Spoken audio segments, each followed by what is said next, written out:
What's up? It's Johanna, where I teach you how to have more Christ-like confidence on camera. And today I'm going to be teaching you how to grow your following using the same strategies as Jesus Christ. So Jesus built the greatest brand of all time. He is the most influential person who has ever walked this earth. And that is because he was a marketing genius. Outside from the fact that he is God, he was also a marketing genius, all right? So when you read the Gospels, you're really able to see how Jesus was able to accumulate such a massive following.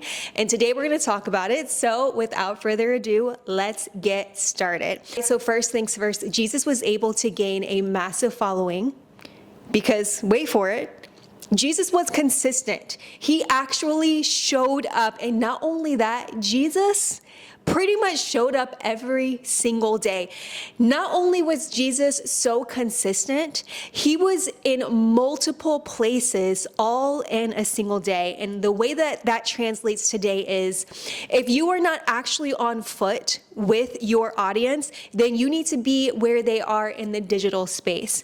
If Jesus was in multiple locations within the physical realm, you need to be multiple locations within the virtual space. You need to be on Twitter, you need to be on TikTok, you need to be on Instagram, you need to be on Facebook, you need to be on YouTube.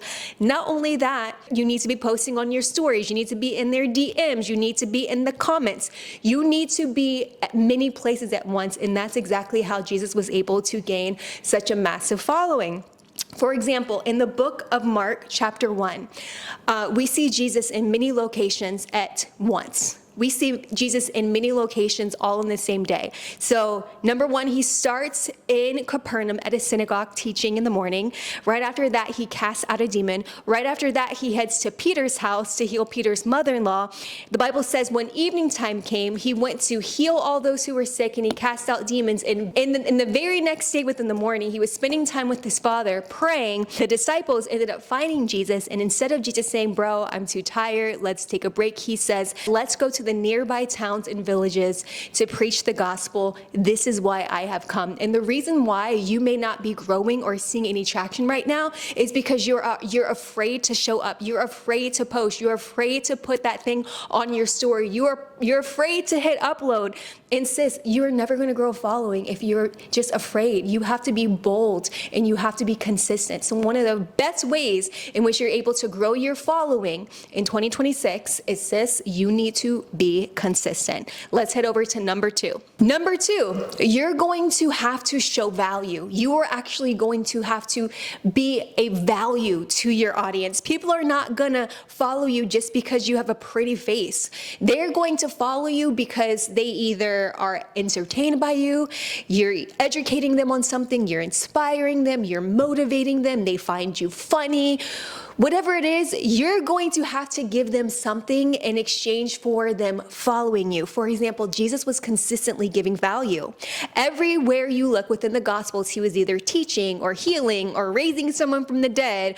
He was feeding people. He built such a large crowd that he was teaching from a boat. He was telling people how to make money. He was telling his disciples to cast their net on the right side. And then when they did that, so many fish came in. He was paying people's taxes. Jesus was a God of value. He was a person of value. And the same goes for you as well. You need to be teaching them something. You need to be entertaining them. Whatever it is, whatever the Lord has called you to do, that's exactly what you need to be doing. You need to be giving value.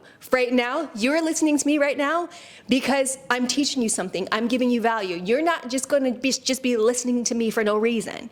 You're not going to listen to anyone for no reason. You want to make sure that they're going to give you value.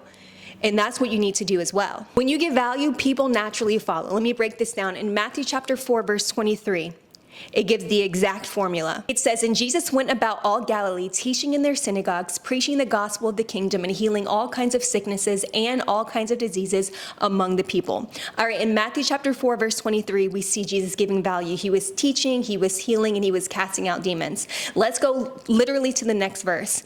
In Matthew chapter 4, verse 24, it says, "Then his fame went all throughout Syria, and they brought to him all sick people who were afflicted with various diseases and torments, and those who were demon-possessed, epileptics, and paralytics, and he healed them." That's Mark 4:24.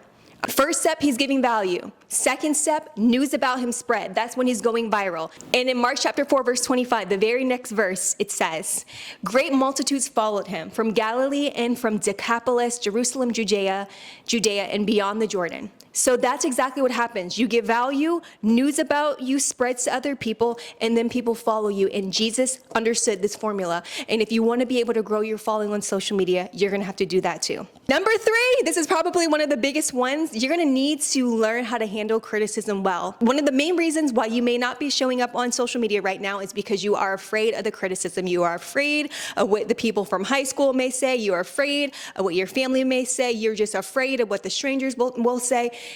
It doesn't matter. You need to show up anyway. The only way to avoid criticism is to do nothing, say nothing, and be nothing. And that is not what the Lord has called us to do. You need to show up and you need to expect criticism. Jesus was a master at expecting criticism. He had the wisdom to know when to respond and also when not to respond. So for example, in John chapter 8, there was a woman that was caught in the act of adultery. And the Pharisees brought this woman to Jesus, because they wanted to trip him up. And they were like, Jesus, what do you do? And Jesus, in his wisdom, he said, he who is without sin cast the first stone. They wanted to trip him up. They weren't expecting this response. If he said to throw a stone at her, then people who followed him would think he was too harsh. If he said do nothing, then he would be accused of rebelling against the Old Testament laws. But Jesus, in his infinite wisdom, said, he who is without sin cast the first stone. When he was about to be crucified and they brought him to Pontius Pilate, and Pontius Pilate was like, Jesus, defend yourself. The Bible says that he said nothing, and Pontius Pilate greatly marveled. So there were times where Jesus in his infinite wisdom responded, and there were also times where Jesus in his infinite wisdom didn't respond at all. And you are able to have that wisdom, according to James 1:5, when you lock in with God, and he's going to give you the wisdom to either respond or not to respond, or he's also going to send people to defend you.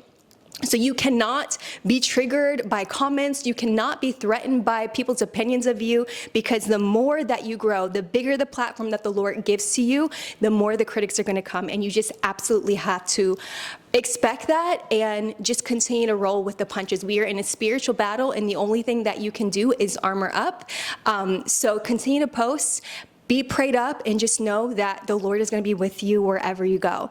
But if you're like, you know what, Johanna, this is not enough, I really need more help, I got your back. I have a webinar coming up this weekend. All that information is below, and you absolutely need to be in the room. It's called Christ-like Confidence on Camera, and I teach you everything that you need to know in order to grow your following just the way Jesus Christ did. So if you're interested, be sure to click that link below, and I look forward to seeing you in the webinar. But other than that, thank you so much for watching, and I will see you in another video. Stay confident.